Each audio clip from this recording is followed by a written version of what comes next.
So I'm going to tell you about pulsars. I'm the only PTA speaker, so I'm going to tell you about the techniques. I also want to present some of our recent results from our most recent data release. Just a slide to orient us. We've seen this before. Pulsar timing arrays are sensitive. Oh no, what happened? There we go. Okay. Down here at the low frequency part of the gravitational wave spectrum, I'll describe our source populations. In brief, we're sensitive to supermassive black hole binaries at the cores of merging galaxies. I'll also describe where our sensitivity comes from and how close we are to making a detection. The big picture sort of galaxy 101 slide on what we are doing. We know that galaxies have grown and evolved through cosmic time, through merging. We can see that galaxies at high redshifts are small and kind of irregular, and more nearby galaxies are larger and more ordered. And with our PTA experiment, we'll be able to detect binaries that are merging at milliparsec separations and probe the astrophysics that's driving those mergers. And so that is our ultimate goal of our experiment. Okay, so I'm going to tell you just a little bit about how we do the experiment. We're kind of the new kid on the block at these meetings. I'll go through this really quickly, but I want to talk about how we time the pulsars, sort of what our data look like, and then I'll talk about the techniques that we use to analyze our data. So we're a PTA experiment. That's a pulsar timing array. It's just what it sounds like. We observe a network of pulsars distributed across the sky, and we look for correlated changes in the arrival times of the pulses from those pulsars. We use millisecond pulsars. So there's almost 3,000 pulsars known now. Most of them are not useful for our experiment. We only want the very fastest spinning ones, the ones with periods less than about 20 milliseconds or so. There's almost 300 of those. Roughly 100 of those millisecond pulsars are being used in PTA experiments worldwide. Not all of them are good enough timers. This plot shows the distribution of all of the MSPs in black crosses, and then the ones being timed for PTA experiments. And you can see one really nice property of this millisecond pulsar population is it's roughly isotropically distributed. That's because they're relatively nearby. They're within a few kiloparsecs generally. They're also a very old population, so they've had lots of time to move away from the galactic plane. This is a really nice property for a gravitational wave detection experiment. And the pulsars we're talking about, this is a period derivative diagram. They're the ones down in that lower left corner. And one important point is there are many, many more millisecond pulsars than the number that have been detected thus far. So there's a huge potential to increase our sensitivity by adding more pulsars as we do more pulsar surveys. Okay, so here's a very simple little cartoon that basically shows what we mean by pulsar timing. We have our pulsar, we have a radio telescope which operates at some radio frequency with some radio bandwidth, and we want to calculate times of arrival. So at each epoch, we observe a pulsar. We want to get a TOA, the most accurate time of arrival possible. And we do that by taking our radio data. We do something called dedispersion, which I'll explain in a minute, fold it. We also fold many, many pulses on top of each other. And then we cross-correlate this summed up profile with a noise-free template to calculate a TOA at a particular epoch. Just one word about this dedispersion and this folding.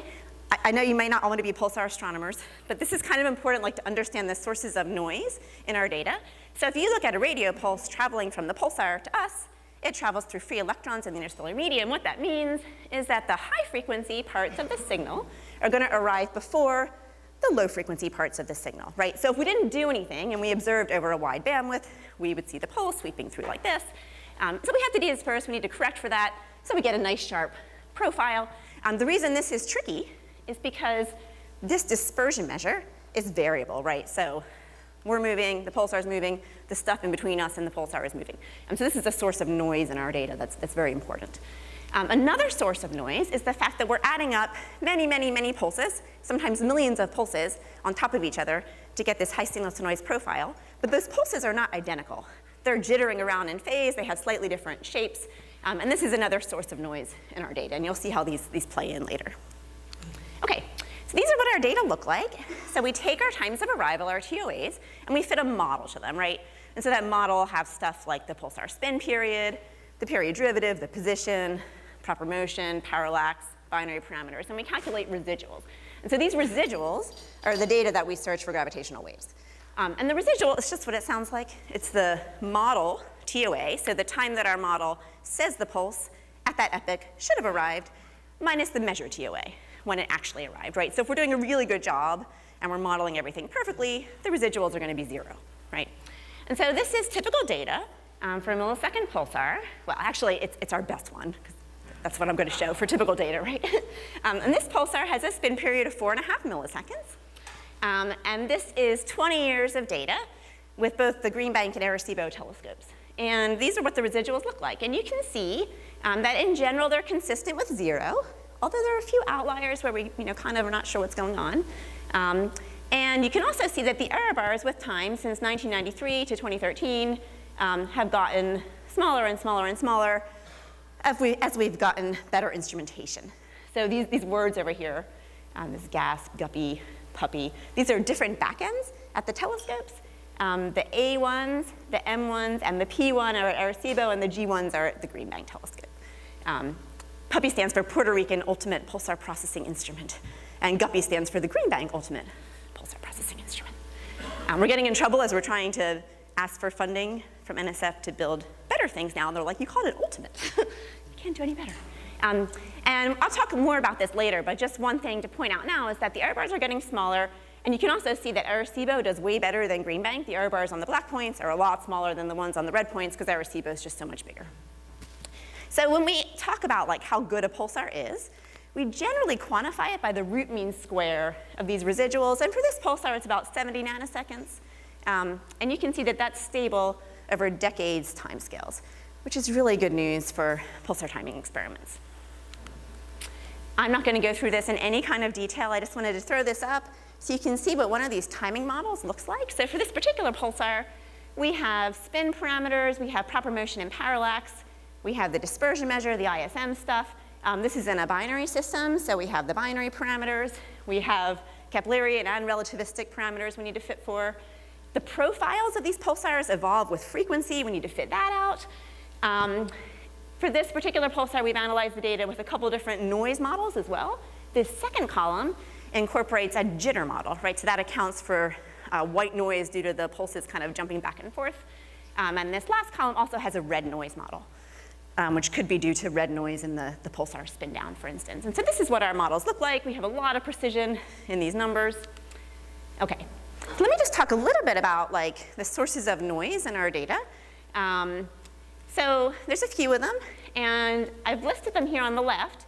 And then I've also listed their properties, whether they're achromatic, which means they look the same across all of the radio frequencies that we observe at, correlated in time, which means we see some correlation from epoch to epoch, and correlated in space, which means pulsars that are close together will show similar properties, right? So these range from pulsar rotational irregularities, so just stuff to the neutron star not being an idealized body, right? It's messy, it's got a superfluid. Pulse jitter, I've discussed that. Scattering and dispersion measure variations, this is the interstellar medium stuff. Planetary ephemerides. We need to subtract out the motion of the Earth and all the other planets around the sun in order to get barycentric times of arrival. And we could always have clock errors or offsets in our data. We can generally discriminate these from each other by looking at these different properties, right? So the ISM stuff is not achromatic. That's strongly frequency dependent. It depends on radio frequency. For instance, the ephemeris stuff is achromatic. It's going to be correlated in time. It's also going to be correlated in space. And so this is the kind of noise analysis that we do with our data. So a little bit about detection and just kind of like the big picture of why we're sensitive to the strains and the frequencies that we're sensitive to. So basically, the frequencies that we're sensitive to are determined by the cadence between our observations. So the shortest cadence we have is like about weeks, right? So we can't go to smaller frequencies than 1/weeks. And at the other end, the time span of our observations, right? Which right now is about 13 years, right? And so that determines this sort of 10 to the minus 6 to 10 to the minus 9 hertz sensitivity band. If we look at the residual induced by a gravitational wave, sort of the delta t, so this is the change in arrival time due to a gravitational wave passing between us and the pulsar, is going to be proportional to the strain, obviously. It's also going to have this 1/frequency dependence. And so what this means that as we get to lower and lower frequencies, so as our experiment time span grows and grows, we kind of automatically become more sensitive because these induced residuals are larger. So this is a very nice property of this experiment. If you want to find out like what our approximate sensitivity is, what's the minimum strain we can get to, well, we can just kind of flip that around and say, if we time pulsars with average precisions of like 200 nanoseconds, say, and we do it for 10 years, then we're at strains of like 10 to the minus 15. Okay, and that is about our sensitivity right now. One point I just wanted to make is that the wavelengths of our gravitational waves are like 1 to 10 light years or so. So unlike the case of LIGO, where that whole arm is getting stretched or squeezed, we have many gravitational wave wavelengths in between us and the pulsar. And that means we only have to worry about a pulsar term perturbation and an Earth term perturbation. And we sum those two perturbations to get the total perturbation at the Earth. And so this is what our sensitivity curve looks like. This is just a zoom in on that earlier figure. We're always going to be most sensitive at 1 over our total time span. And so that's where that dip is. We're going to get less sensitive on this side as we get to data lengths that are longer than our frequencies that are lower than 1 over our time span. And that's just because we'd fit stuff out with our timing model. And on the right side, we have this 1 over f dependence. And we have a big bump at exactly a frequency of 1 over a year. And that's because we fit out position and parallax from our pulsar timing data, and we would just absorb that stuff in the fits. So we're not really sensitive at 1 over a year. Okay, so this is well known to everyone in this room, I think. But if we look at the strain expected from a binary system, and we plug in, say, a 10 to the 8 solar mass binary with a frequency of a year at a gig light year, we get a strain of like 10 to the minus 17. So that was kind of small compared to our 10 to the minus 15 ballpark that I just mentioned. But don't be too depressed, because there's also a stochastic background that we think we will detect first before we're sensitive enough to detect these single sources of merging binaries. And the stochastic background will have a power law spectrum like this. And under the simplest assumptions of purely gravitational wave-driven evolution, that's going to have a power law index of minus 2/3. Okay? And I don't want to sound too pessimistic about the single sources either. We could have a very nearby, very massive, very bright, supermassive black hole binary. We just don't know. We don't know which universe we live in, but that is also possible. And I'll show you more about this in a little bit. And so what this will look like, the stochastic background, basically this will look like red noise, right? So in any one pulsar data, if we would look at the residuals like this, a stochastic background would just look like long time scale noise in the data. So we could never really detect this in just one pulsar. However, it is going to be correlated with a characteristic quadrupolar signature, right? So that is why this correlation analysis is so necessary. And so this is the famous Hellings-Downs Curve for a pulsar timing array experiment. And this shows the correlation in residuals you expect versus angular separation, right? So if you have two pulsars that are in the same direction of the sky, they should have correlated signatures. When the pulse from one arrives late, the pulse from another in that exact same direction should also arrive late. At roughly 90 degrees, it's anti-correlated and goes back to correlation at 180 degrees. And so we look for this signature in our data. And the beautiful thing about this is that we can't think of anything that could produce this quadrupolar pattern in our data aside from gravitational waves, right? So we could have things like clockers at our telescope, but that wouldn't have an angular signature at all. We can have ephemeris errors. We could have the mass of Jupiter wrong, for instance, but that would be a dipolar signature. And so the gravitational wave quadrupolar signature really is like a red herring for the stochastic background. So I'm just going to add this to this bottom line on this chart just to show you that indeed we can distinguish this from all these other sources of noise in our data because of this quadrupolar signature. And I'll point out here as a little teaser for the rest of the talk that this planetary ephemeris issue is the one that looks most similar to the gravitational wave background. Okay, very briefly, we can also test GR. So once we've made a detection of this correlated signature, we can do things like constrain the mass of the graviton. Massive gravitons will have slightly different signatures. If we have non-transverse polarization waves, they will have slightly different signatures. This, of course, is down the line. This is far in the future after we make a detection, but it's another really cool benefit of our experiment, and we can do it in a way that other gravitational wave experiments cannot.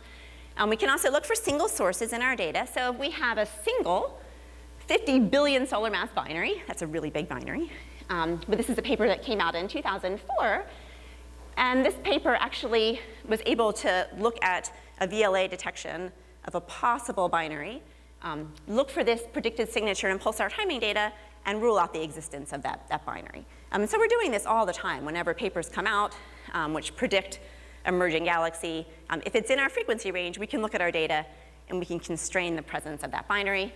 This double sinusoidal shape you see up there in the residuals, that's due to this pulsar and Earth term. We have one perturbation when the gravitational wave hit the pulsar early in its evolution, and then another at the time we detect that pulse from the pulsar at the Earth. And so this is really cool because we can actually see the evolution of the system with these two different terms. So we have two different frequency gravitational waves in our data. We can also look for what we call burst sources. So this is a single event due to the parabolic encounter of 2 billion solar mass black holes. And this is what this signature would look like in 6 different pulsar data. And you can see that it looks different depending on the orientation between the pulsar and the Earth and the gravitational wave source, which shows we have some hope of discriminating the position of gravitational wave events once we start making detections of these continuous and burst sources. So I'm going to move on to telling you about our recent data. Just a little bit about us first. So I'm going to describe the efforts of NANOGrav, the North American Nanohertz Observatory for Gravitational Waves. We've been a physics frontier center since March 2015. We have about 40 institutions that are in NANOGrav. This has grown tremendously from maybe 10 about a decade ago. We have a website if you want to hear more about us. We use 2 telescopes. We use the Green Bank Telescope in West Virginia. This is a 100-meter radio telescope. We use the Arecibo Observatory in Puerto Rico. This is a 300-meter radio telescope, formerly the largest in the world. Now it has been surpassed by the FAST telescope in China, which is 500 meters. We get a lot of time on both of these telescopes, about 15% of the total observing time. We're observing, I think right now we're at 72 pulsars. We observe each of them at 2 radio frequencies, so we can correct for these ISM effects. And the cadence is roughly 1 to 4 weeks. The best ones we look at every single week, and the rest of them we look at about once a month. We get a lot more time on these telescopes for searching for new pulsars, which is also a really big part of this program, but it's not the core NANOGrav science. So what we do is every few years, we put out a data release. So we take all our pulsar data, all the models, all these timing models, and we release it to the community. Anyone can grab it, anyone can look at it, anyone can analyze it. We just put out our 11-year data release. If you go to data.nanograv.org, you can get this data, you can play with it. We have software even that you can download and use to look at the data. The paper's on the archive and it's just been accepted. I don't expect you to be able to read all these pulsar names, but on the right are the names of the pulsars in the release. And these different colors are just different telescope back-end combinations. The important thing to see is that we're adding a lot of new pulsars as time goes on. So lots more pulsars are added, and that we have multiple colors. Basically, we're observing all these pulsars at different frequencies, some of them at different telescopes. The next one is going to be the 12-year data release. There'll only be 2 new pulsars in that. And you can see in this little plot here how the number of pulsars has grown. So this is an ATOF plot of the galaxy. The yellow band is what we can see with Arecibo. The green is GBT. And this is stepping up year by year and showing you how the number of pulsars has increased. Occasionally you'll see a triangle disappear because sometimes we time a pulsar for a bit and then decide it's not good enough and drop it and substitute it with another one. So our 12.5-year data release will look like this. The data release after that will have a huge increase in the number of pulsars. This is what the data look like. So this is a plot from our 11-year data release paper. This is the residual, the top bar here for this particular pulsar. The middle plot, that average residual plot, is taking all of those individual points, which are for different frequency channels, and averaging them together. And you can see that there's a little bit of red noise in that data.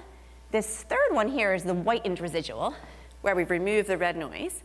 This is done with all the pulsars all together, though, and we do not remove correlated red noise, because we want that, because that could be a gravitational wave. This bottom plot shows what the interstellar medium is doing. This is the DMX, or the change in this DM parameter versus time. And you can see that this is really significant. And you can even see some little annual blips due to our line of sight passing close to the solar wind. So there's lots of cool science in this. The GASP and Guppy markers are just 2 different back ends at the telescope. Improved our instrumentation, basically. Here's one for another pulsar. This one looks a little bit messier. This DM is doing something really strange. We have this big dip, and we think this is due to some kind of refractive effect for the interstellar medium. But there's all sorts of science in this that's not gravitational wave science that's producing a lot of good papers.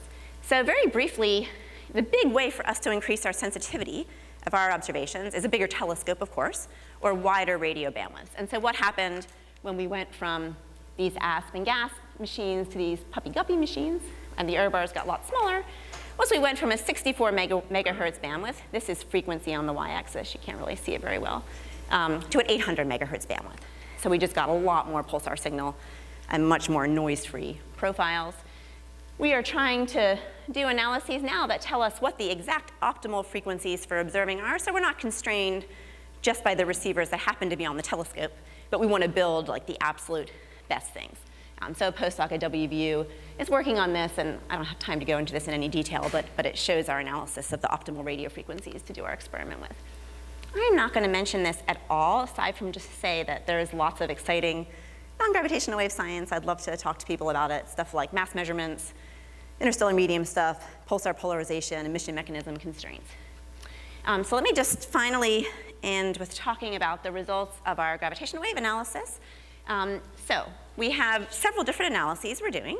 The one that is complete is the stochastic background analysis. Now, this is accepted by AppJ. It's on the archive. Steve Taylor, who's the postdoc at JPL that's been leading much of this, has put together a really great GitHub page where you can go and read all about it. This analysis is basically an order of magnitude more sophisticated than what we've been doing for years. So we have a full Bayesian analysis where we incorporate not only the pulsar timing model, but many different sources of noise in the data, both correlated, uncorrelated, white noise, red noise.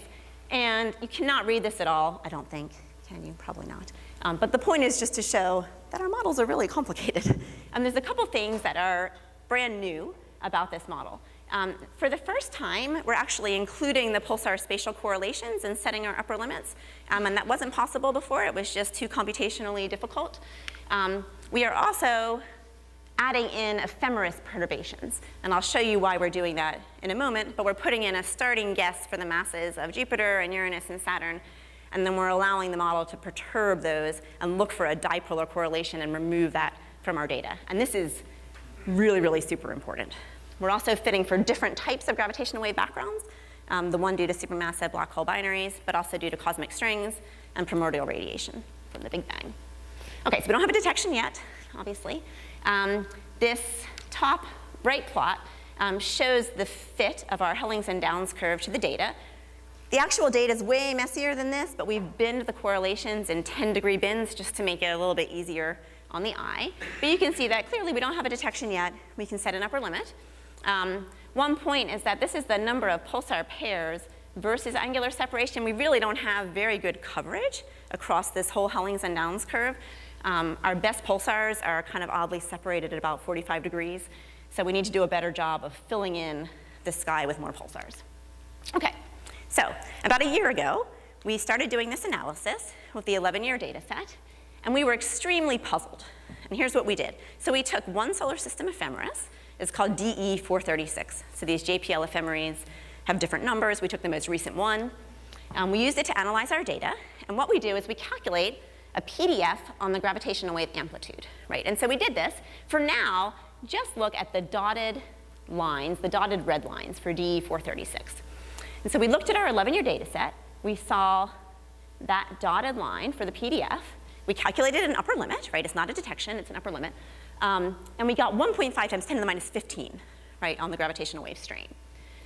And we were really perplexed because that's the exact same limit we got from our 9-year data set. So we added an additional 2 years of data, and we got the exact same upper limit. Okay, and we didn't know what to think. The more pessimistic among us said there must be something wrong, we're doing something wrong. The more optimistic among us, which was me, thought we were on the brink of a detection. Right? Because this is what we would expect. If there were gravitational waves in the data, the upper limits would start to flatten out. They would not get any lower. And then soon we'd start to see this actual quadrupolar correlation. So I was like really excited. I thought we're on it. In another year or two, we're going to have made a detection. Okay. And then we had an idea. We said, well, what happens if we process the data with different ephemerides? So we try another one of these JPL ephemerides. So we did that. And you can see those different dotted lines up there for the 11-year data set. They look really different depending on what ephemeris from JPL we use. Okay, just give me 1 minute. So they look really different depending on what ephemeris we use. And so we realized that the ephemeris was a huge issue in this analysis. So now we have a new analysis where we are marginalizing over the ephemeris. So we're starting with a best guess, and then we perturb the mass of Jupiter, Neptune, Uranus. We fit out this dipolar correlation. And now whichever ephemeris we start with, you can look at the solid lines, they all agree, right? And so now we believe our upper limits. We have a robust measurement.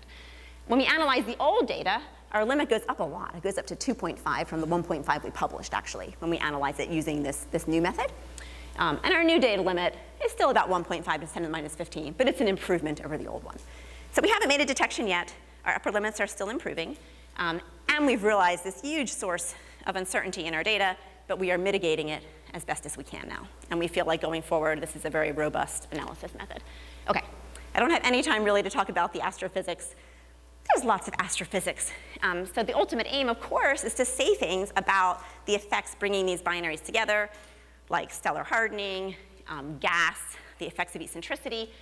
This straight line here is our limit, just assuming a pure power law. The solid, kind of more hatchety looking line is our limit at each frequency. So that's our limit when we do like a per frequency limit. These bands here, these 3 colored bands, are different predictions for the background, and they have different astrophysics in it. And you can see that we're already dipping into the parameter space. We're ruling out quite a lot of parameter space. We are simulating spectra, basically, by putting in like different assumptions.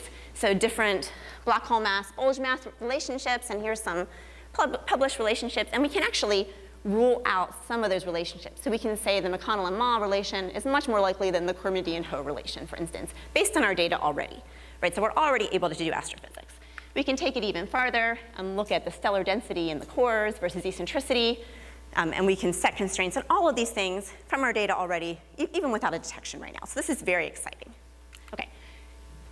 We can also set continuous wave limits. I don't have time to go into this, but this is our single source limit. This right plot just shows the maximum distance to which we could detect a particular binary. And I will say there's lots of other exotic stuff that we can do. We can set cosmic strings limits. We expect to make a detection within the next few years, assuming we can keep our telescopes. So our big uncertainty is just holding onto our telescopes for the next few years. And I will, sorry, I misjudged the time a little bit.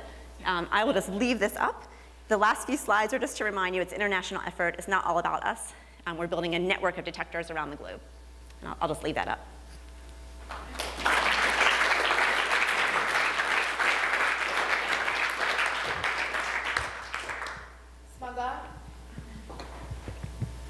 So you showed us that you're sensitive not only to the mass of Jupiter, but also to the mass of Neptune and Uranus.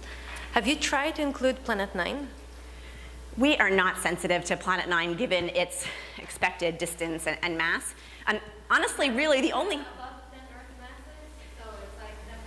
Yeah, I mean, we're barely sensitive to Uranus and Neptune, barely. Basically, the uncertainty in Jupiter is totally dominating this. It's also mostly because the orbital period is very, very similar to the time span of the data we're looking at. We're looking at 11 years of data. It's got a 12-year orbital period. So it's almost all Jupiter, actually. A few hands that were first slightly out, say, on that time. So going from 9 to 11 years, you improved by quite a lot. So did you add some new pulsars to that data? Thank you for asking, because that's the slide I didn't get to. Yeah, so part of that is just the additional time span, the additional 2 years of data. We also went from 37 to 45 pulsars. Our sensitivity goes linearly with the number of pulsars. Right now, we've doubled the number of pulsars from that. So in our, not the next release, but the one after, we really expect to have that limit or make a detection. And we're hoping we make a detection. Ryan? So you mentioned the importance of being able to continue to time these pulsars. It's a somewhat provocative question, but basically, and you also just mentioned that this Chinese new instrument's coming online. So my question is, Is it essential that they be timed by the same instruments, or are these pulsars also accessible? Is there plans to collaborate with Yeah, that's a China? really good question. Well, there's a lot to be said for the They're continuity. really gonna be dropped, I guess, Yeah, is I mean, the there's a lot to question. be said for the continuity in the timing program, because we understand our instruments really well. We understand the offsets, we understand the bandpass and all the kind of radio receiver characteristics. We also don't think that there will be enough time on that Chinese telescope to completely do our observing program. And we need basically half of a telescope just to time the pulsars that we're timing. And currently, our access to that telescope isn't clear. It's not clear whether we'll have any access to it, a little bit of access, we just don't know. We're working really hard to make collaborations with the Chinese groups in order to use it, of course. Okay, so I'll take first this one, Daniel, then we'll have. Yeah, hi. So you one of the nice things about this is that it's a quadrupolar signal. And Yes. so that seems very clean. And the ephemeris is presumably dipole. Yes. So why, I mean, Yeah, so- why does it end up being such a Well, problem? the problem right now is that we, first of all, don't have full sampling over this entire Hellings-Downs curve. We have very irregular sampling. And so we're really hampered by like where our pulsars are. There's a whole bunch of them at 45 degrees where the correlation is expected to be 0. And so we're just really not sensitive enough to distinguish those two yet. We just can't distinguish them yet. We think in the next data release analysis, we may be able to actually distinguish them. So we can calculate a Bayes factor, right, for the evidence of a quadrupolar versus a dipolar signature. There's a hint that the quadrupolar signature is preferred, but the Bayes factor it's not yet conclusive.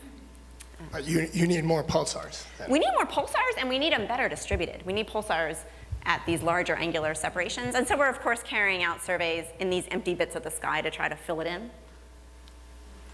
Last question. In one of your early slides, you talk about electromagnetic dispersion, frequency-based dispersion. Do we see any dispersion in gravitational waves, frequency dependent, or is it We're not dispersionless? It's dispersionless. They should be dispersionless. And that's the beautiful thing about the delays due to the interstellar medium. They have a very clear signature that we can fit for. Okay, let's. Sorry for going over. And the rest of the speakers before her in this session.